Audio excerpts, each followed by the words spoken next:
Hey, long days at work, I grab my shirt, my bag. We sent out the front line. Frustrations in my head just play so wet, but it's no one's fault but mine. Long drive home, here we go. I play Scramble pod through the radio. Cold bears with the boys, hello. Those links are my only home. Go. Ladies and gents, boys and girls, fans of golf, it is Tim.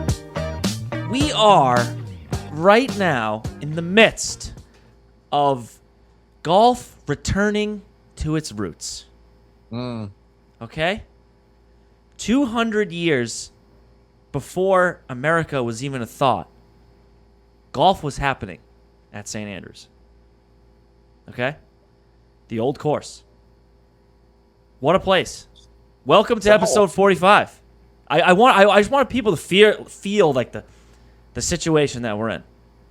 It's the biggest event. How old is the course? It's built in the 1500s, bro. Wow, dude. Wow. Like before like plumbing and shit. 600 years ago. That's insane. Yeah, it's fucked up. But welcome you guys back to episode 45 of the Scramble. Missed you. It's been 2 weeks. It's good to be back. It is arguably the biggest event of the year. We're getting, like we say every other week here, all the live guys are playing. The fearless leader will not be there. We'll get into that. But it was good to clear the head. You know what I mean? No podcast for a few weeks. Come out fresh today. What do you think? Absolutely. I'm ready to go. This is the most research I've ever done. I love that. Wow. Only Monday, yeah. This is a slow day today. Very good. So look, well, before we talk about the Scottish Open, I'll say this. The John Deere got boned, but JT Poston, the postman, he could be here to stay. That's a couple of good performances in a row. Yeah, I don't necessarily think that bodes well for this week. No. But he tore up. Ripped it up. John Deere. He gained 1 million strokes on approach. Yeah. That was crazy. And he punched his ticket to the Open, like Trey Mullinax did, winning the Barbasol yesterday. That's one of those tournaments that people don't even know is going on. At the same time, Steve's not here with us. He's still in Mexico. He'll be back next week with us. But at the end of the episode, we have another guest for you, our good pal Kevin White, professional caddy down at May River in the South. Look, it's a hard week not to be a golf fan, and I'm very excited to wake up ridiculously early on Thursday and Friday and watch some golf. Am I going to get up for the 3 a.m. ones? Maybe not. But if I'm awake at like 6, yeah, I'm getting up. I'm going to watch. Same thing for you? Yeah, I'll probably just put it on. I'll put it on the channel before it starts, put it on mute, and then when I wake up. Oh, look at that. Yeah. Yeah. That's a good idea. Yeah, wake up to it. All right, let's talk about the Scottish Open presented by Surf and Turf Golf. Use promo code THESCRAMBLE20, 20% off your order.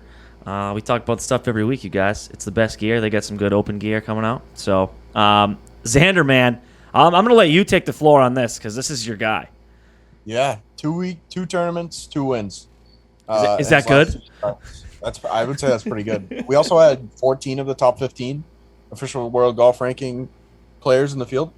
Not bad. Again, a tough tournament. This was actually super fun to watch. Lots of weird holes. Not your typical Scottish Open because usually they play links. This really wasn't like a links course, but yeah.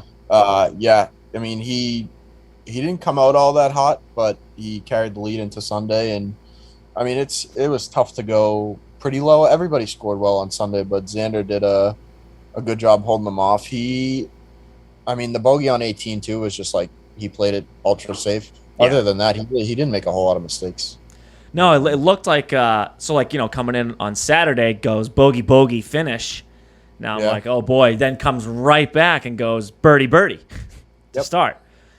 And then played good D on the back, like you said. Like he didn't have to take a lot of chances. On the back, he parred. He had 2 birdies and he parred the rest of them. Yeah, he birdied 14 and 16.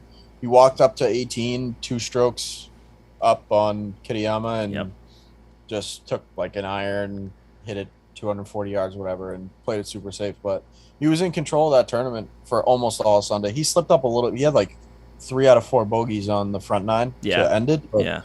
Other than that, he played really well. I know. I mean, I thought it was for us Jordan Spieth loyalists. I live bet him because I was like, dude, he's fucking 2 back. Yeah. And then Xander got to 7, and Jordan was at 6. I was like, here we go. And then just a little meltdown. But he surpasses Jon Rahm for PGA Tour wins. So I remember, I feel silly that we were like praising Jon Rahm so heavy last year. Well, people are still like his doing it. Odds to win and his DraftKings pricing. I just like I don't understand it. Yeah, I don't know. It's like obviously super super good. He's gonna be in it every week, but like I never would have guessed that Xander had the same amount of wins as him going into last week. No. I know some of them are like quirky wins, like the Zurich, whatever. But dude, a win's a win. Win's a win. Yep. And then this is a big one, and I am certainly gonna have to take my lumps here. I was always a guy that said, "Oh, he can't finish. He can't do it." And now I think that is not the case. Yeah, I mean he can do everything. He's not like a player that has like a weakness in one area of his game. He's not like the best at any one thing. Right. But when everything's clicking, you're just a complete golfer. Oh, it's unbelievable too, and just like the calm, the presence, like he's like when he blew up on those bogeys, just very you wouldn't even know it. Yeah, I mean you were gonna bogey holes too. Yeah, it's like that course. Some of those holes were outrageous. No, and a lot of them like dog leg over fescue, and the wind is pushing their balls into the like. There were a couple of holes on Sunday that I think I watched like 6 tee shots in a row, and none of them hit fairways. Yeah, I mean it doesn't happen where we play, but like these guys are hitting the middle of the fairway. Yeah, and the wind is so strong and it's so firm and so undulated. The ball is just dead nuts in the fairway. It's just rolling. It's going 90 degrees. Yeah, to the right. and then you got Ricky Fowler hitting one 390 yards on one of the par 4s there. Hey, wind at the back, fucking swing your swing. Yeah. I mean, they had 2 par 5s, and one of them was like 600 whatever on paper. Into the wind on, I think it was Saturday. Like, players were taking driver. They could not get it 290. No. They were very upset with that layout. That actually might have been Thursday. But, yeah, I mean, it's just goes to show you the wind, these conditions. It's good foreshadowing for next week. It's like the wind going 10 miles an hour one way or the other, it completely changes the golf course. Oh, yeah. I think it's awesome. I mean, give me a little bit of a... Like, I'd rather watch that than the fucking John Deere where JT's postman's like 25 under or whatever the hell it is. 100%. So, give me the elements because a good shot is such a good shot. Mm-hmm. And then, hey, our Kurt Kitayama, man. Hey, not the first time we've talked about this guy being on our TV on a Sunday, okay? Young guy. Perhaps a bright future. Definitely. The shot he hit on 17, the second shot, from next to the grandstands was wildly it was so good. Yeah, I think he's a good little player. I just think he's getting on the big stage like this. Wouldn't be shocked if he's winning like something like over the winter in the South somewhere. You know what I mean? Yeah. Taking control. Lots of good young players. Yeah, it's a good time. It's a good time to be a young guy in golf. And we'll talk about Jordan now, okay? I am completely... Everything you wrote here, I agree with you 100%. Yeah, I mean, it's just classic, like, happens every 3 weeks to a month. Like, I put all my eggs in Jordan's basket. I know we didn't have cards. I had DraftKings lineups. He was in 100% of them. Yep. And going into Sunday, I'm in great shape. And he just pukes all over himself.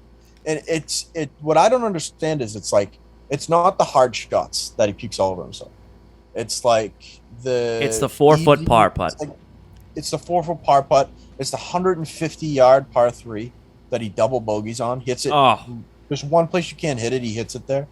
It's just like it's the most frustrating. As a gambler, there's little. I can't think of anything else that's as frustrating, maybe besides Michigan State football. I mean, this is where we are. I know. It's betting the Red Sox is similar. True. I think so. That's true. Although good couple of wins against the Yanks this weekend. Yep. But yeah, I'll say this: the putter is gonna be lost now because he's never really had all three facets of the game at the same time. No. Right? Because even when he was winning in 2015, he was still scrambling. He had no driver back then. Yeah, none. And now he's a tee to green machine. Yep. And he can't hit your free throws. It's it's crazy. But then like his win, Tim, when he wins at Harbor Town, the worst putting week in the history of golf. So I'm like, I think he can still win.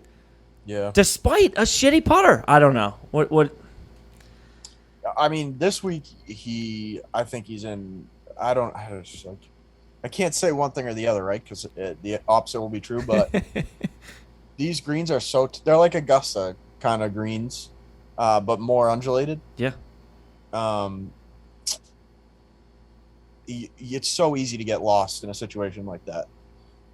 So I don't know.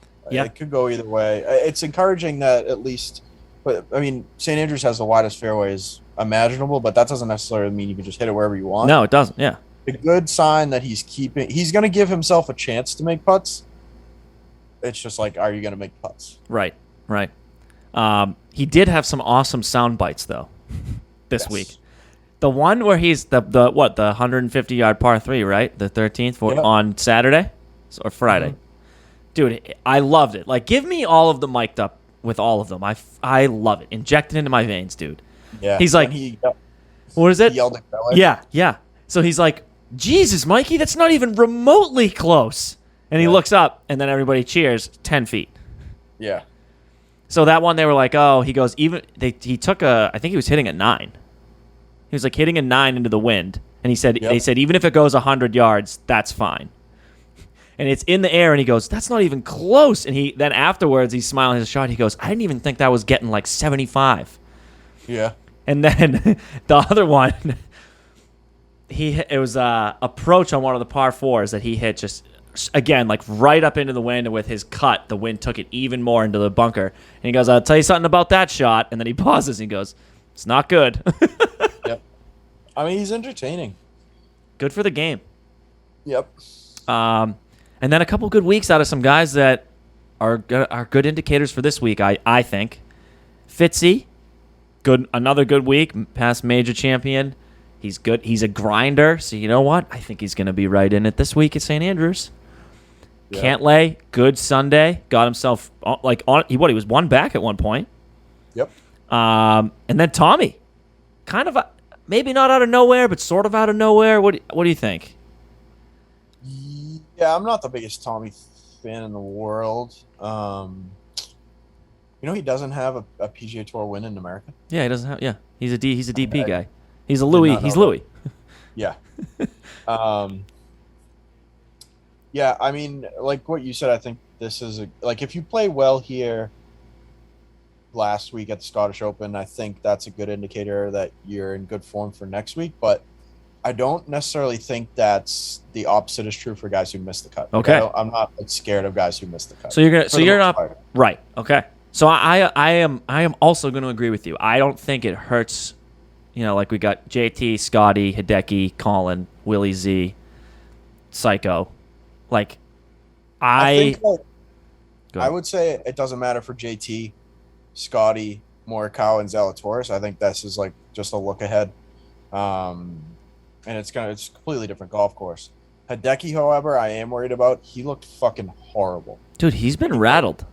Unfocused, and the rumors to live he traditionally doesn't play well in the Open Championship.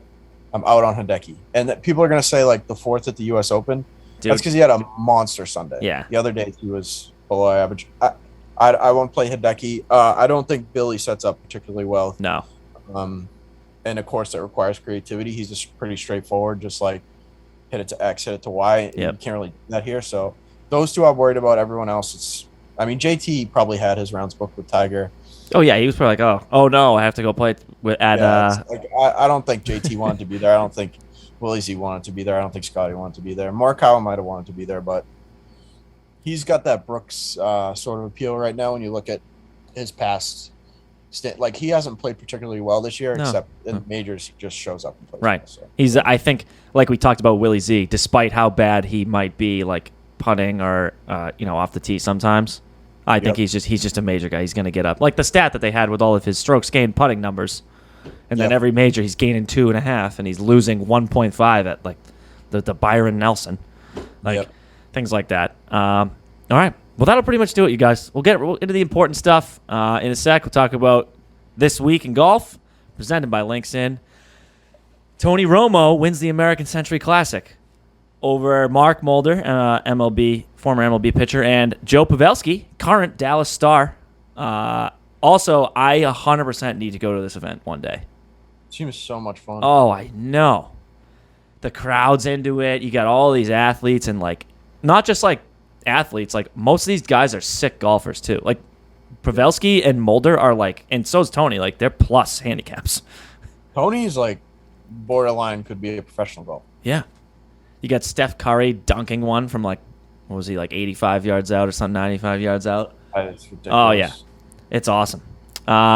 We talked about Trey Mullinax, punches his ticket to the Open with that win. Good for him. Makes a big paycheck, can sustain himself, torque hard. Got to root for a guy like that. He's a grinder. Now, the funny thing is, we're at the Open. It's the home of, it's the birthplace of golf. But Mr. Greg Norman will not be in attendance. Did you see the letter? No. So it came out on what they said to him. They just said, basically, you're not welcomed here because right now you're not like good for the game, or more along those lines. Yeah. At this point, everything surrounding the guy is just funny. Like it's just who can do the more petty thing to the other guy. In the Open, the guild there, like they don't have anything to do with the PGA Tour. So like I don't know how. Like maybe they're also pissed about him starting a new tour. I don't know. Yeah, Greg Norman's just an all-time loser. He's just it's not even the live stuff. I just don't like him. Yeah, he's kind of he just comes off as super ingenuine, and I don't know. No, you're right. I think that Liv fucked up by making him the guy. Oh yeah. I think they could have, because the way he's gone about everything is, I think, just the opposite of what you should have done. Scorched earth. But yeah. And then I don't know if you noticed this, but all the guys at the Scottish Open that were live guys, they got the worst tee times of the day on Friday and on Thursday. They gotta and Friday. stop fighting to get in these tournaments. And like Ian Poulter, you went to court to shoot 9 over. Yeah, bro. What? Like, what are you doing? Do you care that much? Yeah. How's your missed cut? Good thing you fought that. You just wasted money. Right now, it looks like Liv has a bunch of washed up. He shot 10 overs. 10, yeah. They just got a bunch of like Ian Poulter, Paul Casey, the newest signing. Congrats, dude. Don't let the door hit you on the way out, Paulie. But he's like, he has this injury. Who knows what these back spasms are doing? He could just be like, I'm gonna get this payday. Well, yeah, because he still think I'm healthy. Because he can't play. He's just gonna tee off and WD. They have to start getting like they've gotten a few really big names from the younger crowd, but they need more because like Ian Poulter's not going to sell out. Graham McDowell's not doing it for me either. Yeah. And then really cool, Max Homa finished his round on Friday and then went and played again at another local course as it was on his like bucket list, and then went out and had a pretty good weekend. I thought that was pretty cool. Also, a lot of golf, yeah. And another thing that they did, we'll talk about this week after this. I love that the DP broadcast. You notice that the Golf Channel was switching to it? Yep. I love that they have the guy tee off, and then what's her name walks down the fairway, and they interview him that way, like in the middle of the round. I wonder how much the players like that, though. I personally think I would hate it. Yeah. Well, if you're playing well, you probably don't mind. But yeah, if you're sucking, yeah. Like they had Homa who had birdied like 2 out of 3 right before they got to him. So he was just like smiling and having a great time walking down the fairway. It is cool. I thought the coverage for this event was far better than most of the PGA Tour. Oh yeah.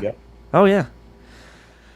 All right. Let's talk about this week. It's the 150th Open Championship at the Old Course at St. Andrews, the birthplace of golf. Talk to me about the course. What are we expecting? Things like that. Yeah. So it's a par 72, but there's only 2 par 5s and 2 par 3s. So that's 14 par 4s. That's Jesus, a lot. I mean, that's a lot. Par 4 scoring Big time. is obviously going to be important this week. And a chunk of them are going to be drivable. So, like, the big talk on Twitter amongst all, like, the golf analysts is, are they going to be able to, is, like, Bryson, Brooks, like, the big hitters, are they just going to be able to overtake the course? Like, can you bully this course? I don't know. Well, that's what people are, that's what everyone's speculating about. Because, like, as far as, like, the fairway bunkers are concerned, a lot of these guys can take them completely out of play. And as you saw last week, like, these aren't the fairway bunkers at the Travelers Championship. These are legit. If you're in the bunker, a lot of these guys failed to get out of the bunker on their first try. Last week. So it's a legit penalty. So yeah, that's what everyone's speculating about. Are the big hitters just going to dominate? Probably not. I also just think the wind, because you don't know where, you could know where it's coming from where you're at, but it gusts and swirls. There's nothing blocking the wind at this problem course. with the wind too, though, is like if you get it right on a couple of these par 4s, it's like Bryson's hitting less than driving. Oh yeah, You know, so it's I don't know. It's a lot of it's going to depend on the weather. Mm-hmm. The course is burnt out. It's going to play super firm and fast. There's a video of literally Sam Burns bouncing a golf ball off the Dude, like a bat. It's like he was like, "Yeah, watch this." Bang, right back up into his hand. I was like, I would hit 0 fairways. None. And that's what's crazy. Like, you watched last week, and it's so different than like the American events where it's like you're trying to hit these balls into greens like nice and high and spin them. It's like you're just trying to hit like before the green and let it bounce up. It's completely different golf. It's pretty cool. Yeah. So the hallmarks of St. Andrews is super wide fairways and very undulated greens. But the caveat with the wide fairways is it's like you need to be in certain positions to get on the green successfully. And guys are going to have a ton of shots, a lot of shorter holes. Guys are going to have a ton of shots within like 100 to 50 yards. And a lot of the guys, like Tiger was talking about, you got to be super creative because the greens are so undulated. Not a lot of water, but like I said, the real hazards are the bunkers. The weather. So we talked about the past winners, right? Zach Johnson won at 15 under in 2015, Louis at 16, 2010. Tiger won it in 05 and 2000 at 14 and 19. But then John Daly won it at 6 under in 95 when it played a lot tougher. So it's like the weather is going to dictate completely how tough the course plays. And then it's like this is the 150th Open at St. Andrews. So there's major pressure, and then there's like add this element on top of it where it's potentially Tiger's last outing here. This is about as much pressure as you could have in a golf event. So definitely want that strokes gained stoned into consideration. Yeah. Like if you're just a casual fan, you like to bet on, you want to bet on it because it's a major, I will warn you, like, don't pick a guy because you're like, oh, but it's such long odds. Like, what if I hit? This is a big boy event, right? I mean, look at the names of guys who have won. Yeah, this is no joke. In 2015 was a prominent PGA very Tour good player. Yep. Louis, Tiger, John Daly. So it's like, this is a like you said, it's a hallmark event. It's the home. I just have a hard time believing someone below the 30th ranked player in the world is gonna contend here. Yeah. This is a big. I actually have some stats. All right, go ahead. Some of those like super trendy. Mm-hmm. So take these with a grain of salt. But seven of the last 8 Open winners at St. Andrews ranked inside the top 10 in scrambling that week. Oh. That seems to be the number one correlated stat. 8 of the last 10 Open Championship winners posted a top 10 in at least one of their previous 3 starts. 15 of the last 21 Open Championships had a tournament win already that season. There's only one other course on tour, according to Rick Run Good, our guy, that lag putting is more important. So 3-putt avoidance / some of these shots are going to end up 40 feet from the pin. Oh, yeah. Approach within 125 again. They're going to have tons of short irons in. It's going to be very like you're going to be able to play this course like you want. Do you think? Yeah, that's it. Do you think more of a strokes gained around the green, or would you put more weight into a guy that has like a high scrambling percentage? I think it just depends on the person. Yeah, how they're going to play. Because I'm thinking think about Jordan, so good around the green, like Xander, so good, just like getting it there and making sure they avoid. But then you have got like a Cam Smith, who's just like, he's never not going to put himself in a position around the green to like make a bogey. You know what I'm saying? Yeah, I think it depends on the guy, and I think like I've been listening to a lot of what the players have said this week, and especially Tiger. Like he's been over there for like a month now. Yeah, dude. He's been this, and he just talks about the creativity and like how you're going to be able to do different things from different areas. So I think whoever wins this tournament is just going to be the most in control of their game, and they're not going to try and do things that they're not proficient at. Right. I would think you're not going to beat. A lot of people. It's like the funny thing on Twitter is like, I'm rooting for the course this week. No one's going to beat St. Andrews. Like you just have to withstand it. Right. Yeah, a lot of guys. The only other thing I was going to add is a lot of guys are putting like 5 wood, 7 wood, and like driving irons in the bag. So that just like screams someone that can hit it like low and hard, like a Gary, right?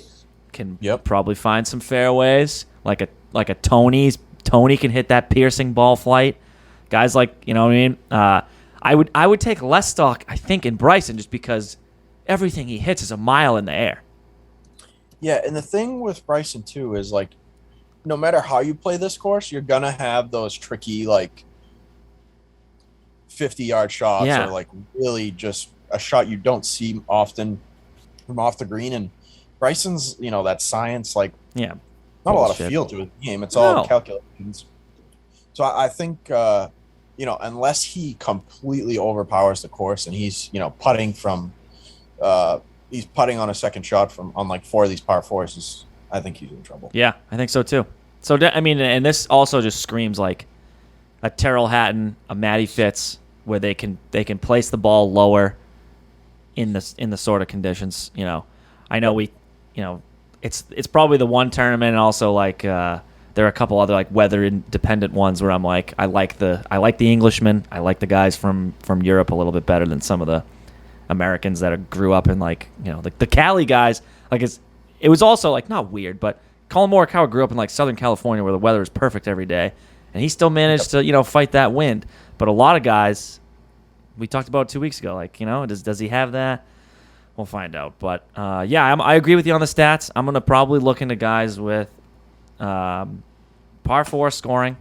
I'm not gonna say anything. I'm not gonna do much off the tee, so much as like favorable tee position, because I don't know if it's necessarily about, like we just said, I don't know if it's about distance, but if you can give yourself a good look, guys that are accurate are probably where I'm going, to be honest. I think guys who score well in par 4s, who are good within 100, 125 yards, guys who can get up and down, scramble, you're going to end up in some bunkers. So don't want a bunker disaster. And then again, the putting from it's just a whole lot different putting on the 18th at the John Deere than it is on St. Andrews, and where it's like literally a hill. Like you're never. Few of the things there are no straight putts at this place. Right. All right. Well, hey, that'll probably do it. Let's get into guys that we like. We'll do the Survivor, then we'll get into some daily fantasy, and we'll wrap this bitch up. So I'm gonna go. Oh, we'll do Steve. Steve has his input. He's not here, but he told us what he wants us to say. He's going Tiger Woods in Survivor, which is ballsy. And his jacket pick, lock, is going to be a Rory top 10. The way that Rory has played all the majors, that seems like a pretty safe pick. Yep. What is he at 2, 5, and 8? Something like that? Yeah, and this seems like a place he'd play really well. I know. I wish I hadn't used him in our Survivor already. And he says the guys he's going to look at this week are going to be Jon Rahm, Rory, Gary Woodland, Matt Fitzpatrick, Cam Smith, and Sugar Shane. people forget Sugar Shane's an Open champion. Okay. Yeah. And he loves Tiger. He says he's like I'm probably gonna do the old Tiger to make the cut if that's a bet. I don't know about you. Yeah, I mean, my thing is, like, you guys, I love daily fantasy. Like, Yeah. it's hard for me to fit him in a lineup where I know the potential could be disastrous. Yeah. But it's easier when it's Tiger, like, oh, I didn't have him in any of my lineups, but Tiger Woods, like, won at St. Andrews. Like, I think that's a win-win, right? Agreed. I don't know. Yeah. I don't know if I'm going to play him at all in anything. Just because, I mean, I still see videos and he's like walking pretty gingerly. He's playing a ton of fucking golf. Dude, he played so much in the last 10 days. Which I thought it would be the opposite. I thought he would literally just be icing and resting. But Dude, he did this. He did the whole prep thing before the Masters, and then he had to walk using his clubs as a cane on the weekend. It's a few months later. Hopefully he's fine. I don't know. I don't know what to do with him, I guess, in short. Yeah, no, you're right. I'm not going to touch him. If he's in a matchup and it's a guy that I know is going to be a little more consistent, I'm probably going to bet against him, to be honest. It would be the greatest victory in the history of sports if you won this tournament. Oh, dude. The stories. It would be nuts. The headlines. It's just, I mean, oh, God. The headline would be a picture of his grotesque leg and the championship trophy. It would just have to say, oh, yeah. It's gross. It looks like Alex Smith's leg. It would just, the headline would just be like, greatest sportsman in the history of the universe. There's no, I always refer to, like, remember the Who's Now thing that ESPN did? Yeah. He won that. He was a golfer. Yep. So this week I'm going to go with Colin and Survivor just because like I just said, if I had Rory available, I would use him. But I'm going to go Colin. He's a guy that gets up in majors. I think he'll be absolutely fine. His approach game, he has an innate ability to be able to keep balls on approach to where he needs to get them. Yeah. If he just putts to a zero, cool. But I know I trust his his irons and wedges about as much as anyone. And my jacket is going to be a Jordan top 20. I thought about a top 10, but I'm going to stick to top 20. It's bold. I know. I'm realizing now I forgot to do my jacket pick and Survivor. That's all right. Think about it. Yeah, we'll come back to it. Okay. Let's do some daily fantasy. Yeah. So like we've done in the other major episodes, we're going to go through 11, 10, and 9K using the DraftKings.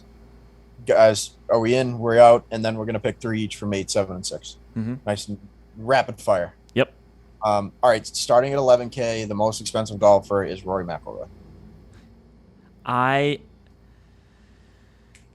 It's the age-old debate. Do you burn a ton of money right away? Yeah. But just looking at 10K, I think I'm out. Okay. Are you in? I'm indifferent. Okay. Right now. Okay. And then Scotty at 11K, I'm also indifferent. It's a ton of money, but when you see some of the prices on the guy in the 9K, like, I'm not sure you need to go up there. That's what I'm saying. Yeah. Yeah, Scotty, 10K. same thing. Scotty's gonna be in it, but like you said, I'm with you. But Johnny Rahm at 10.8. Out. Yeah. Out. At this point, he's mispriced on every website and every betting thing. Like, he shouldn't be that high in DraftKings. He shouldn't be that high in outrights. I don't get it. I know. What about JT? 10.5. I'm in. I think I'm in. Yeah. I think I'm in. Again, I'm not worried about last week. Best ball striker on tour this year. He's got wins this year. He's right there. What about Colin? He's like, if anybody in the field too is going to be like really good at these drivable par fours. Oh yeah, but he can shape a driver like you could throw a baseball. Yeah, we saw it at the PGA. Yeah. Morikawa 10.3. I'm in. I'm in. Major guy. Yeah, gotta pick him. Spieth at 10. I don't know yet. I think this hurts to say, but because I would pick JT and Colin there, I think I'd have to be out on Jordan. Unless I made a bunch of different ones. But I think my standard would be the two of them first. Yep. I agree. Okay. Well, here's this thing, too. Only $100 less than him is Xander, who's coming off 2 back-to-back victories. Yeah, so And only $300 less is Matty Fitz. So Yeah. Honestly, though, we call that a leverage play. Ah. People are going to play Morikawa. People are going to play Fitz. People are going to play Xander. Spieth could be like very low owned. Okay. If he pops off, he pops off. Sure. I don't know. Yeah, I'm obviously good with Fitzpatrick. U.S. Open was super impressive. Same sort of feel. Lose my voice. Willie Z 9.6 major killer. I'm in. Yeah, I'm also in. And that hurts me to say because I usually am like, he doesn't have, the short game to back it up. But you know what? He's a major guy. So. Yep. Cam Smith. Out. I think I'm in. You're in. All right. I was Why? originally out. And then Okay. I delved into the stats. And for what I'm looking at, like that range of 50 to 125 yards on approach, scrambling, Cam Smith just fits the build. His recent form hasn't been as good as it was a few months ago, but I think I'm in. Okay. The only I am worried about his dispersion off the tee. Yes. I am not worried about anything else in his game because he is world That's class. his biggest point. And like, Similar to what Jordan was most of his career. yeah. I guess if I made a lineup where I took a Rory, then I'd probably end up with a Cam Smith. Yep. Cantlay. 9.4. Dude, I don't know. He's had some really fucking bad rounds over the Like, last few times. When you look into his his stats, like he would gain a bunch of strokes and then lose a bunch, miss a cut. I'm like, I don't know what to do with him right now. I think I would pass based on the nines that I already like because he's only a couple hundred less. Yeah. Lowry. I'm out. I think I'm out. Wow. I didn't expect us both to be out. Again, not only because it's a little crowded in the nines, and I don't like the rest of the nines. I'm with Matsuyama's 9.1, Hovland's 9. I'm out on both of those guys. Victor Hovland, dude, I am going to bet. I'm in. You're in on DJ. I'm in on DJ. Wow. Okay. Why? So I literally am losing my voice. He's played okay over at Live. Yeah, but those I don't know. I don't think he's a guy that's necessarily going to get like super motivated, like I'm out to prove something. But he did have the 24th at the U.S. Open. He's one of the best tee to green players there. He didn't particularly putt very well, which can be his weakness. Played well at the Masters too. My thing is, I don't know if he wants this. Like, do you think he cares to win a major right now? No. Like, I wish Liv had like a passionate they don't. guy who like loved golf and was really good. Like if they had JT, like he would come out and it'd be personal and he'd fucking win the tournament. Yeah. But they just don't have a guy with that personality. They're all just, I mean, that goes to show who's leaving, but. True. I don't know. Yeah, I think I'm out on. He just fits. He fits what I want. All right. Hideki, miss me with that. Sorry, buddy. We love you, but not right now. And Victor Hovland, I love the kid. He's an absolute sweetheart, but I will bet against him till the cows come home at this place. He's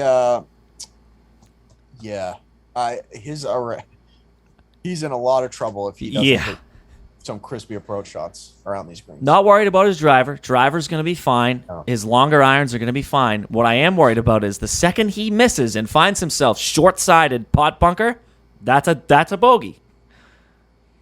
Yeah, I think he's in a world of trouble this week. He's in horrible form. So, that'll be my advice for those of you at home. If you can get a matchup with a guy we just talked about that we were praising against Victor, because he's always in that upper echelon of matchup bets, I think you take it. Yep. All right, and then talk to me about your 8K. Yeah, so I think this is the toughest range for me. I don't really love anybody in it. I think Louis is my strongest lean right now. I think the South Africans will play well. I think the Zayden who will play well. Like we saw them play at Kiowa last year. Mm-hmm. Just the wind, tough course. Maybe Tony Finau. He doesn't really fit any of the trendy stuff, which again I think is like witchcraft. But it's, right. And then possibly Brooks. And again with him, it's just like, is he too cool for school this week, or is he gonna like be a man and like say this matters? And Because I think I'm getting the impression too, like a lot of this stuff is just like you're making it easy on yourself when you lose. When you're like, I don't fucking care about. Yeah. It. It's just like, dude, go out and compete. Yeah. What are we doing? Like, what gets the blood flowing is competing. Nothing gets the blood flowing for that guy. Right? It's like, so those would be the three. How about you? I love Sam Burns. Love him. Right. Fantastic on approach, and his putter has absolutely come alive. And he's got the power to put the ball into the wind. Yep. The only other 8 guy that I think I would be like all over is going to be Tyrrell. Yeah, I like Tyrrell as well. Because he's fiery. Obviously, that can go both ways. But guy that can flight it low, he can grind it. He doesn't win tournaments on DP by 8. He grinds. He's had his grinding wins. Yep. All right, what about 7? So I like Adam Scott. We both talked about him. I do like Adam Scott. That's on my list. Yep. He played well here in 2015. He is in okay recent form. He's had flashes this year. Where did he finish at the U.S. Open? I'm pretty sure he had a good finish. Adam Scott, yeah, 14th. Yeah. He lost strokes off the tee everywhere else he gained, pretty significantly actually. So I like Adam Scott. These are 2 guys from Liv as my next 2 who I think do care about this and are big time competitors. That's Sergio. Yep. Very long driver of the golf ball, super good tee to green. Putter gets hot, watch out. Mm-hmm. And then Taylor Gooch. Yeah. Okay. This is a guy, if he didn't go to Liv, there would be a ton of buzz on Taylor Gooch this week. Guarantee it. So, what did you make of him saying that he thought the Liv event was like a Ryder Cup? That had to have been a prank. That was, if it's serious, and I hope it wasn't. No way. All-time bad take. That's all-time bad. That's a pink slip. That's a here you go. Have fun 60 days in the cuckoo bin. I don't know what it's like because I've never played in one, but it sure felt like a Ryder Cup. 3,500 fans at a Live event in Portland really felt like 150,000 at Whistling Straits. My men's league softball game felt a lot like Fenway Park. Yeah. I mean, it's just a bizarre thing to say. Yeah, I bet you they're tossing money around on silly bets, and Pat Perez was like, whoever says this, I'll give 10K. It was that crazy. What other explanation is there? Like, downright buffoon stuff to say that. I really hope he was kidding. But I also like Gooch. But in the 7s, I'm going to stick to, and I would have been all over Bobby Mack, but God, he played so bad at the Scottish. I'm right there with you. He was one of the first names I looked at. Me too. But that was abysmal. Right now. Yeah.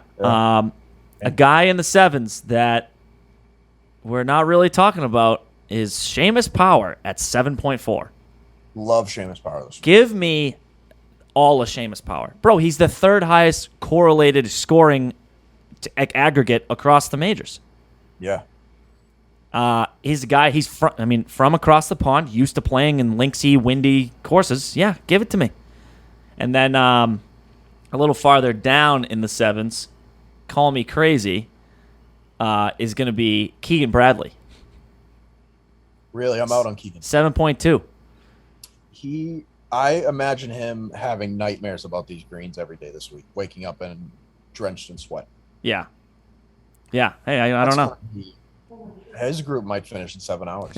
Dude, pair up him and Horschel, and we can just have the commercials run for 6 hours while they finish. Round 1 will go into Sunday. All right. That'll pretty much do it. You got any more else for DK? Oh, you like a couple of guys in the 6s. So I really only like 2. I only played 2, I think. Okay. Wyndham Clark. Dub. Love it. Played well last week. Obviously, it's no secret he is super long. Definitely.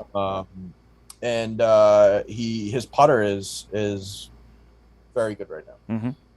The other one is a name we probably haven't heard often, and it's Jun Young Kim. Okay. Who is winning events on the Japan Tour. He's won in Korea. And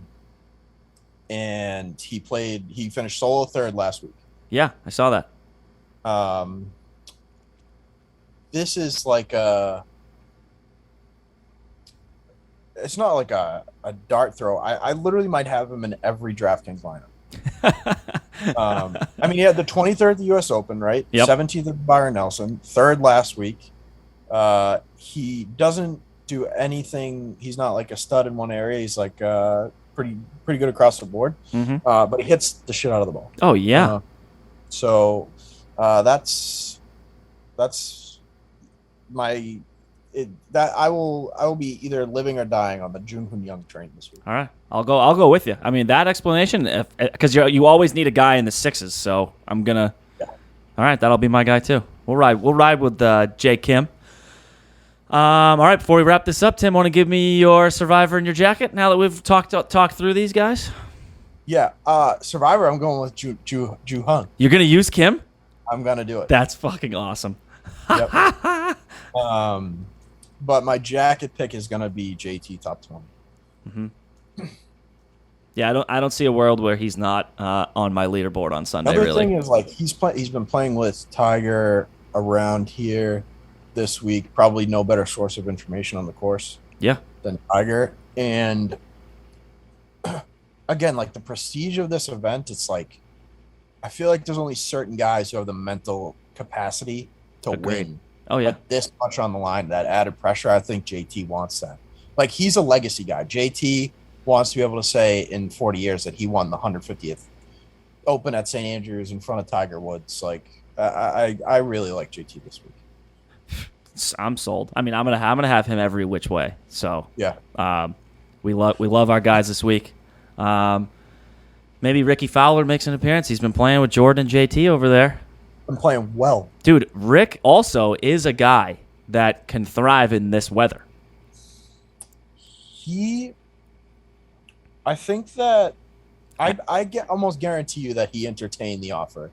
Definitely. An offer from Liv. Yeah. And I think it speaks volumes. Not only is he still on the tour now, but he's upped his game. Like I think he's found something mentally. Because that's all it ever was with like the best players, it's all mental. I know. All mental with everybody, but it was wicked mental when he like switched putters like midweek at one of the tournaments earlier in the year too. Yeah, that's how you know. All right, folks, you heard it. We love JT top 20, a Rory top 10, a Spieth top 20. Look, don't overthink it. It's a big boy golf course. It's a big boy event. Guys with the stones at the end of the day. Someone with stones will be holding that trophy on Sunday early afternoon. So that's kind of nice. Get to wake up and watch golf instead of wait for the leaders to go off at like 3 p.m. Yeah. That'll pretty much do it for me here. Anything you want to say before we wrap this up? I'm good. I am excited. I am making my debut as a professional DFS player. Let's go. I'm going to be maxing out a few of these lobbies. Yep. And I know I said it earlier in the year I was going to do it, but I didn't. I chickened out. But I'm doing it. Good. If I lose it all, it's all gone. But whatever. I have a bankroll, and I'm ready to use it. All right, baby. That'll do it, fellas. Scramble Podcast, episode 45, the 150th Open. And now we're going to send it over to our good pal, Kevin White. Enjoy. Gentlemen. Whitey, look at the timing. We don't even have to stop the thing. You can just roll right on in. Guy, I can't believe you didn't pick Jordan Spieth. Dude. I can't do it anymore. He's let us down so many times, Whitey. He cost me several $100s last week. All he had to do was par the 18th, and he missed like a 6-footer. I can't do it. Tim, I'll let you know I follow you guys a lot. Great friends with Andy. Pleasure to meet you, obviously. Mm-hmm. But yeah, you guys are just hard on the Spieth train. I can't do it. Yeah, I'm off. Yeah, Tim retired a few weeks ago, so I lost a member. So it's now just me on the roller coaster. That's all right. He looked good this morning. Oh boy. So this is our good pal Kevin. So Kevin and I went to high school. We grew up together playing hockey. He is unfortunately living out my dream in the South, doing exactly what I wish I was doing. So before we get into some of these questions about the longest day in golf, Kevin, tell us a little bit about what you got going on down there. Yeah, so honestly, just you're so right. It is a dream. Tripped and fell into the golf industry pretty much. Mm-hmm. Left Massachusetts with 2 bags and a one-way flight, and probably not even 14 clubs. But came down here, learned everything about the game, completely got enthralled with it and the people around here. And, got really lucky. I had a shitty job to start. Everyone always does. I was re-gripping clubs in the back of a no AC golf shop, discount golf shop. Probably did about 100 sets a day. Oof. Realized I wasn't getting any tips, and I was getting about $10 an hour, and I was like, shit, maybe I should move back home. But applied to be a caddy, and what a world it's been. Totally different from the golf environment. Caddy life is just absolutely crazy, and from the first day I did my interview, I just knew that that's what I wanted to do. I tell guys now I'm hiring caddies, so I tell guys, what job in golf do we spend 4 hours with a different client on the grass every single day? So one of the best jobs in the world. And so I did it part-time, got no real strings attached. So I traveled up and down the East Coast carrying bags. And I came back to my home club, which is Palmetto Bluff, a little small private spot in Bluffton, South Carolina. We like to call it May River Golf Club. Mm-hmm. And when I came back, they were like, hey, Kev, could you run the program? And in my head, I'm like, no. But, the Quincy in me, I was like, hell yeah, when do I start? That's right. So this is my third year now. I love my guys. Thank God they love me and they show up. More importantly, the members love us and they've taken fancy to us. But yeah, pinch myself every morning, Andy, for sure. Dude, I know. Such a sick gig. All right, so I'll preface our little interview segment here. So Kevin was fortunate enough to caddy for a guy in our friend Blaine. Now I call him my friend because I followed him all day that day. The BB gun. The BB gun. Blaine Bunch. If that's not a golf name, Kev, I don't know what is. Blaine Bunch. That is a name. And I'll tell you, Andy, is that big, tall, lean. Just Southern gentleman. Oh. Southern gentleman. Oh. He'll curse under his breath, maybe. Right off the church after he plays, too. Yeah, but, Tim, just a little bit, and Andy as well. Blaine, is a full-time caddy for me. So I work him hard. He hits balls and plays a bunch, sure, but, he's out there grinding, working for, 20 handicappers, picking up balls out of ponds most of the time. So, it's a great story that this is also his second year in a row that he's made this day. So it was an honor that he asked me, but yeah, what a day. So they call it the longest day in golf for a reason. It must have felt that long. So funny story. We're in Atlanta. When you get to that, when you're this good at golf, opportunities open up for you, obviously. So he won the first event in a playoff, literally won it. And then sick. The top four make it. So he took the medal there, and then he got to pick. So he was like, out of 3 of the next, whatever they were, like 12 events, what do you want? And he was like, Atlanta, Florida, and Maryland. And he's like, my luck, man, I'm probably going to get Maryland. And I'm like, dude, we're hopping on a plane. Who cares? So we get Atlanta, and like I said, Southern gentleman, thought he was doing the right thing. He set us up in a hotel in Midtown, right in the middle. I don't know if you've ever been to Atlanta. No. It's an absolute crap show. Like the fact that my Jeep made it out of there without a scratch on it was unbelievable success. So we're in Midtown. We get to the hotel. I'm like, this is crazy. It'd be kind of weird to see a golf course like right around here. He's like, oh man, it's 2 miles away. I'm like, oh, wow. That's great.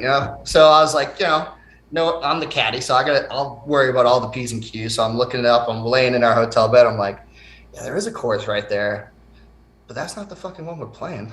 Oh, dude, what? So our course, Setting Down Creek, 45 minutes away in Roswell, Georgia. So anyway, course is beautiful. We got out there, but yeah, that's a funny story. We had a long ass ride to the club, so making our day a little bit longer, if you will.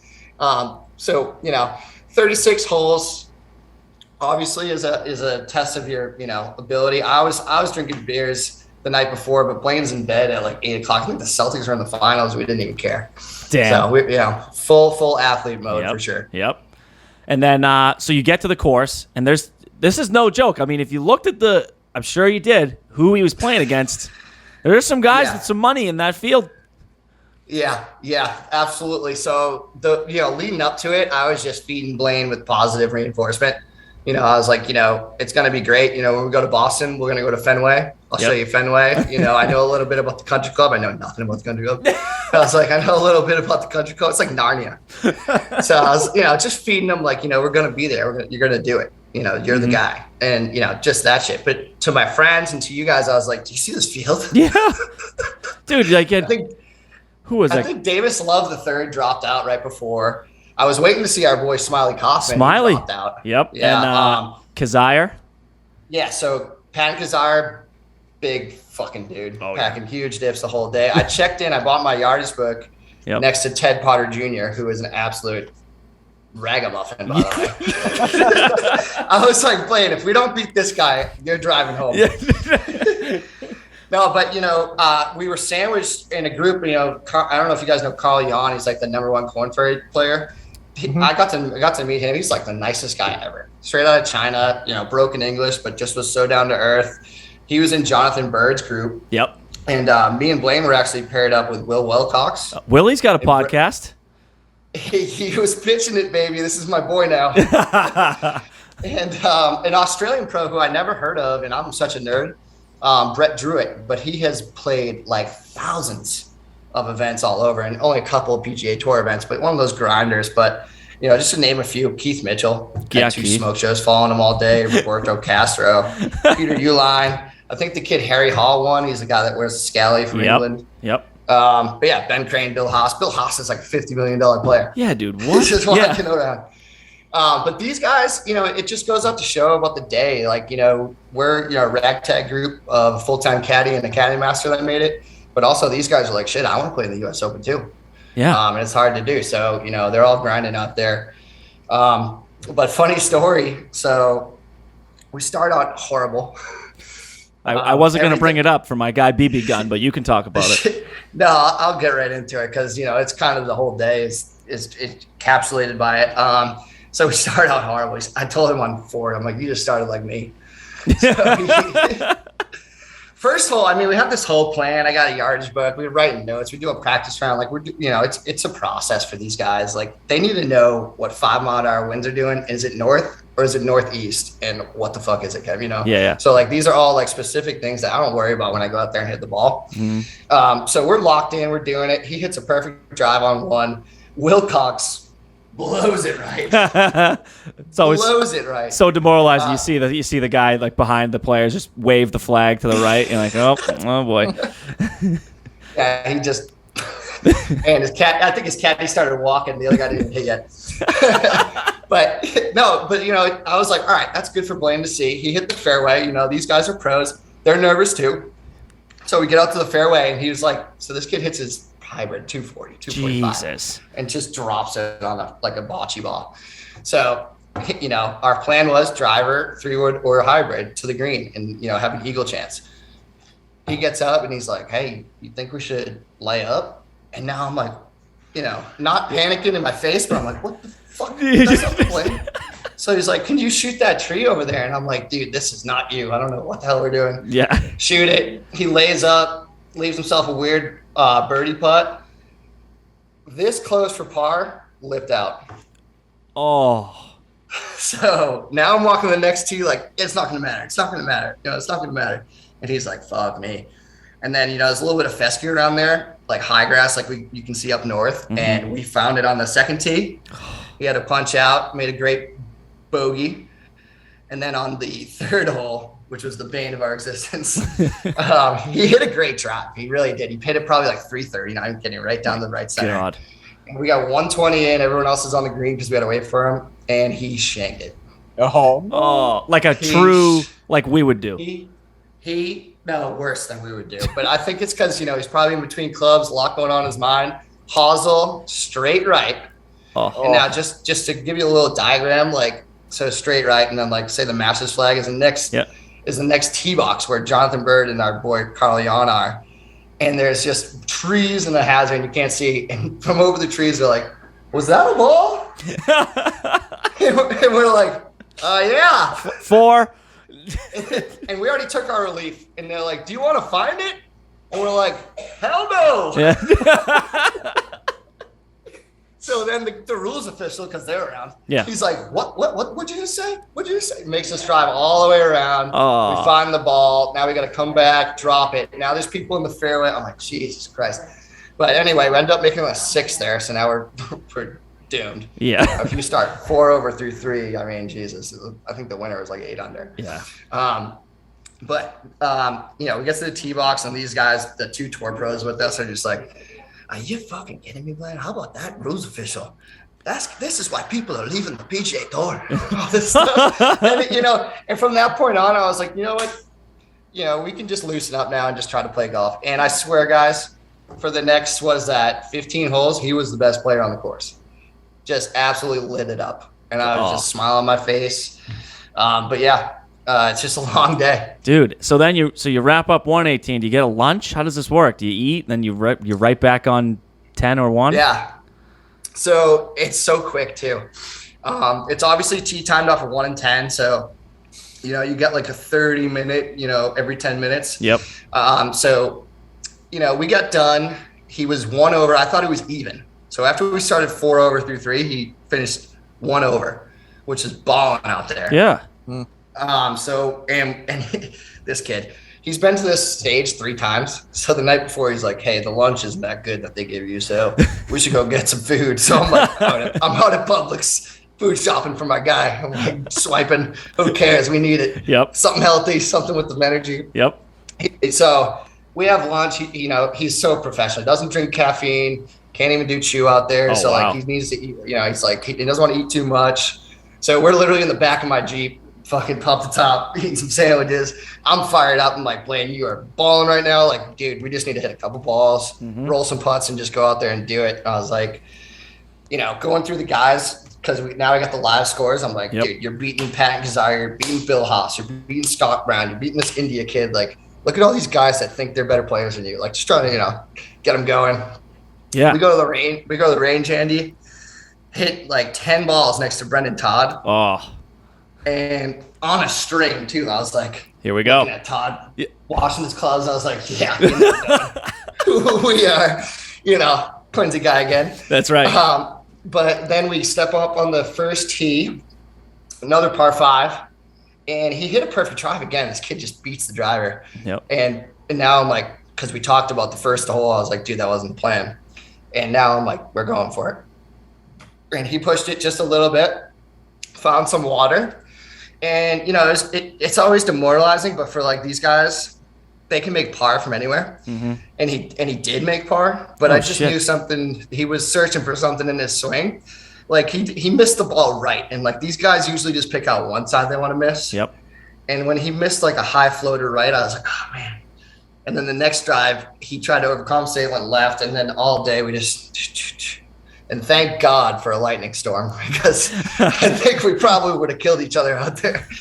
Yeah. So, but go ahead. No, I was just saying. So now this lead me into one of my questions that I had for you. What do you do? What are these guys saying? Not even just you, like, real tour caddies, pro caddies. Like, how do you even begin to like breach that with the guy when they're playing bad? Yeah. What do you do? It's the worst. No one trains you for that at all. Basically stick to your duties and shut your fucking mouth. Yeah. Hopefully he drains a putt and gets it going. You can give him a fist bump. But honestly, sometimes those guys need some room to breathe. So I'm a pretty quick walker. I'll just, once all balls in the air, I'll get out there. Give him a second to, kind of think about it himself. If I'm in his ears, give him that motivational stuff when he just double bogeyed. Yeah. Doesn't really work. So, we laid an egg the 27th, one through, the third 9, if you will. Yep. And now it's starting to rain and stuff. And Wilcox already dropped out, by the way. So it's just us and Druitt. Yeah, he's this guy. He has a podcast with PDU Line, isn't it? No. Somebody like that. It's another local guy, I think. Yeah. He's from like literally the ghetto in Alabama. It's called Tour Time, TURE. Yeah. Moody, Alabama is where he's from, and I don't know if you know anything about his story, but that's another great story. Yeah. So his caddy was telling me all about it, and that guy is trying to relearn how to be nervous again because of all the stuff he was doing.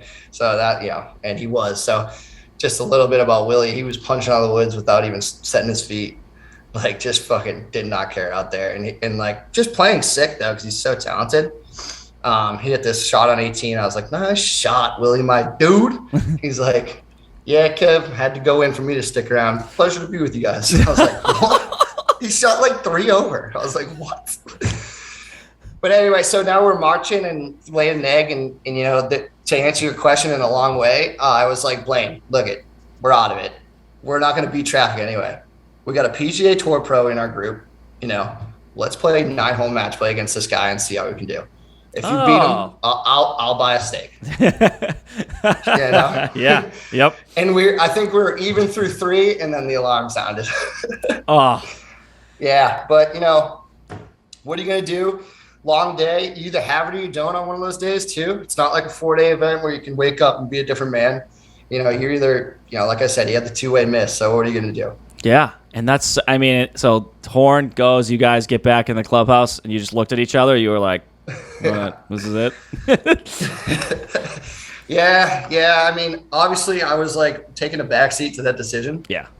Because it's his life, and he's been here before and obviously, probably wanted to do the thing. Mm-hmm. But when you're mathematically out of it, what the hell? It is, at the end of the day, we're playing a great course with a great PGA Tour player, but shit, it's 4.5 hour ride home. Yeah, true. Oh, man. Yeah. Oh, well, that's fucking awesome. That's why I wanted to have people. I definitely wanted to have you on so you could explain to people like what that day is like. Like, there's nothing like it. There's no other event in sports where you can take a guy caddying at a golf, like he can be playing for the biggest trophy in golf. Yeah. I love how the U.S. Open and the USGA is so good about that. It really makes the whole country seem like they have a shot, kind of. Yeah. And we did. You probably didn't see him on Sunday, but there are some guys in that U.S. Open that you never heard of, and they just put it together for whatever it is, those 2 events. And I know we got to the range at 6 a.m. It was full. Like it's absolutely legitimate. So that's awesome. Yeah, great to be in it. A couple days after we let it digest, I got drunk, and I was like, Blaine, you know what? I could have done this better. You could have done this better. So hopefully, we can get another shot. Yeah. He plays a bunch. He always tries to Monday qualify these local PGA Tour events. So that's awesome. Keep your eyes out for the BB guy. I was gonna say we might be seeing old Blainer in the one of the groups teeing off on Thursday morning down there, huh? Yes, sir. And then we'll have aware, trust me. And you on the bag, so that'll be funny. No kidding. I know. I need some time off. All right. Hey, well, Tim, do you have any stuff you want to start with, or you want me to get right into a few things? No, go for it. All right. Tell us about what the prep work as a caddy. What are the things you're doing that no one sees? Like, obviously we're golf nuts, so like we probably have an idea, but like nobody knows exactly. Like, you guys are doing so much work before the first tee shot. Yep. So obviously the number one thing you want to learn as quickly as possible. So like, say I'm a resort caddy or I'm caddying for Blaine Bunch, I need to know his numbers. I need to get those, as easily and quickly as possible. So at that point, I know he's hitting his driver this far. If I get to this number, he's going to be having a wedge in his hand, which is dangerous for these players. So, weeks before, I've never seen the course the first time. So thank God for the technology. I get on Google Maps. I can use, a yardage kind of marker and see like, if it land here, where's the trouble? Where's a place to attack? Where's these greens? Yep. And then for these kind of events, like that we all haven't seen it, it's really that, Sunday afternoon practice round. Probably took about 6.5 hours out there. Jeez. He'll, play golf kind of, but then after he hits his approach shot, if he doesn't like it, he'll hit another one and like hit another club or something. But when we get around the green, he'll just chip and putt for 25 minutes. And we were with other guys too. They match you up. Yep. So I'll pick the other caddies' brains. There's starters out there that are members. I'm picking their brains. Oh. But, I got a yardage book, like I said, next to Ted Potter, and I just have like a bunch of notes in there. Oh, look at that. Yeah. More importantly, the wind direction. So on tournament rounds, you can't really use a compass. Yep. Well, I don't have a handheld one, so I can't use my iPhone. Right. So I use the iPhone to get, northeast, south, and west and just kind of mark it. Yeah. And then I check the wind like a mofo in the morning. Like I checked it probably 7 times before we teed off just to make sure, yep, it's northeast, 7 miles an hour. Yeah. Because, when we're in the fairway, he's like, oh, is it really going that way? And I'm like it has to be. It has to be. Doing the old... that along with like pin sheaths and stuff all this stuff is so great. But yeah, knowing your numbers, knowing your players' temperaments for sure.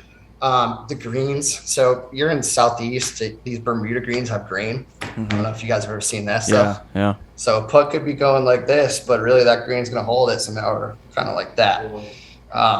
If when I caddy for people that have never seen that before, I just pretty much point out where that's going. Mm-hmm. Interesting.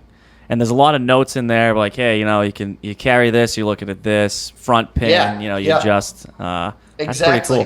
For 4s and 5s, there was probably 5 holes that we could hit 3-wood. Mm-hmm. And like on game day, he's like, driver. And I'm like, listen, we had 135 in yesterday with this.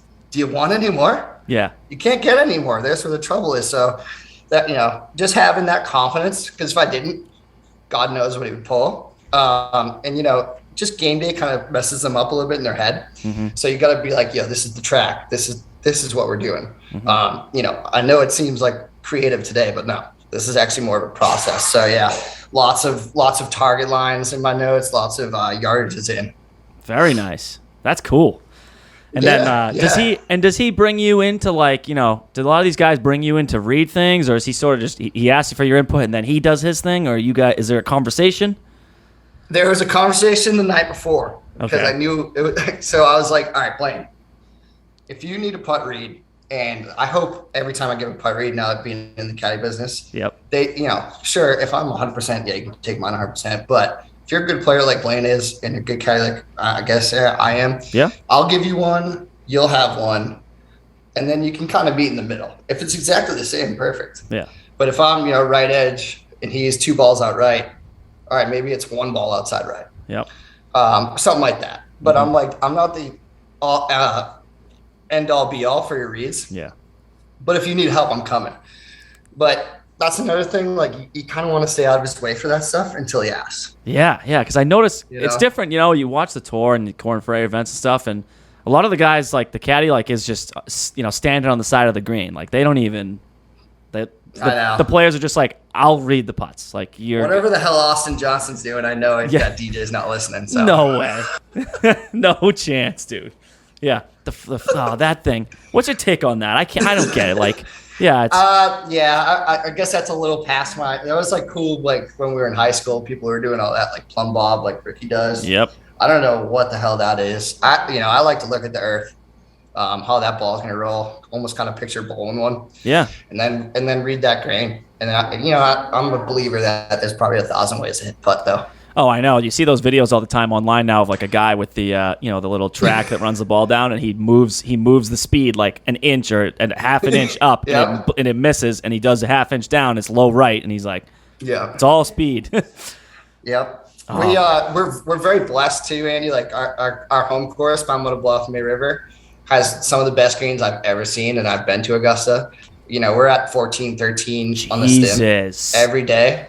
So and they let us play out there. So Blano's, and all my guys are exposed to these lightning quick greens and with a lot of breaks. So we've seen it all. That's awesome. Yeah. All right. My next thing. Mm-hmm. What is your game like these days? So my family's in town actually, and my dad and I played, and he was kind of beating my butt a little bit for a couple holes, and I was like, it's sad. I probably haven't practiced in 2 years. At golf school we had range access and stuff, but once you start working in the private golf industry, at least my course has like a tiny range. We're not allowed on the range. So I go out there on the first tee, have like a 6-pack of Bud Lights in my cart, and I just start ripping bets with everybody. and I just, play with my brass balls, if you will, and just go for everything like I have been practicing. But I'm a 7, like 2. but I can easily shoot a 90 and I could easily shoot a 70. Yeah, see, that's a dangerous 7, is what we call that. Yeah. Watch out for me at Granite Lake member guest or something like that. That's right. Tim and I are playing in the old South Shore member guest coming up. Let's go. Yep. Hey, talk about a tough walk. Dude. I've walked that course before. It's awful. I think they were like out of cars or something, but I'll never forget that walk. I don't even walk it anymore. Like, you know what? I'm going to walk it, get in better shape. No chance. No. That's not what happens. Yeah, so I'm playing with Kelly, Kevin, and Tim's got who you got? You got Colleen's brother. Yeah. So and Kelly's dangerous. He's about what is he now? 7, 8? He's a 6. Bro, he's moving the ball out here. Yeah, the plan was right now. Oh yeah. The plan right now was for me to tank mine a little bit in the month of July so that when they get the gin number the day before, I'm like a good stroke and a half higher than I usually am. That's right. So I will absolutely report you. And hey buddy, I played Waverly on Friday and it didn't help. So Yeah, no. I'm such a nerd, you know, I'm obsessed with posting to gin and all that stuff. It's my favorite app. But we have a yearly caddy tournament that if you're a 10 and above, you get to play the Hickory tee, which is like 6,200 yards. Oh. And if you're below, it's like 69. I'm like, dude, these 180-yard par threes are killing me. Yeah. Holy shit. 6,200 yards is Fernie Brook numbers up there. Hey man, that's another tough one. That's right. I know we got a lot of hilly walks over here. And then what else was I going to say? So now you've caddied on that day. You know, you got the taste of real tournament golf. Like, do you have any plan to try to? Or I mean, obviously being the big dog at May River, you can't really beat that. But you know. Yeah. Caddy mastering has been crazy. You know, they call me the Caddy Daddy. My Boston members call me the mayor because Kevin White, obviously. Thank you. You know, it's definitely has its unglorious and glorious times. But I have a sick office. Yep. In the caddy shack. You know, with the chair and everything in AC. That's nice. And you know, when we're not busy, we get to go out on this literally 10 out of 10 golf course.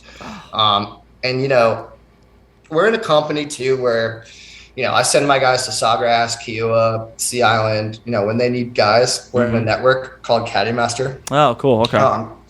Yeah, so like to be within this company is kind of unbelievable because if you think about it, the courses that have caddies are top notch. Oh yeah. And we have 300 courses in America, so you can only imagine. We also run Augustas. You know, I got really lucky this year and got Birkin's passes, dude, for doing a good job. So that will definitely keep me around for another 5 years. They did a good thing there. Yeah. But to answer your question, like, you know, it's a hard road to take. I've learned, like, I have a couple guys that have done the Korn Ferry PGA Tour circuits, even LPGA circuits. I've heard are good for caddying. Yeah. But, you know, when you're off a bag, the guys that now I'd have no job are just hanging out in the parking lots of the events. Like, hey, do you need a caddy? Oh, yeah. You know, and then those people that want a caddy at the last minute, are they going to make a big check? Who knows? Yeah. So, you know, with our time and economy, let's keep it a little more consistent. But I love competitive caddying. It is literally my biggest passion for sure. I love making a guy do better. Even if I don't get the credit, that's all part of it too. Yeah, it's more of a team than I think the average sports fan thinks that they realize. Yeah, but you know, like we say, if the player hits a bad shot, it's the caddy. If it's a good shot, it's the player. Yeah, fucking Jordan Mike. He's like, Jesus, Mikey, it wasn't even close. 2 bad numbers today. Two bad numbers. Give me the number. And they're walking it out. I got a rangefinder most of the time. That's true. That is true. You know, but we teach all our guys to walk that out. But that's an art. Oh man. Well, Tim, you got anything else other than that? I was just going to ask if you had any good stories that you could share, but I don't want to get anybody in trouble. I'm good.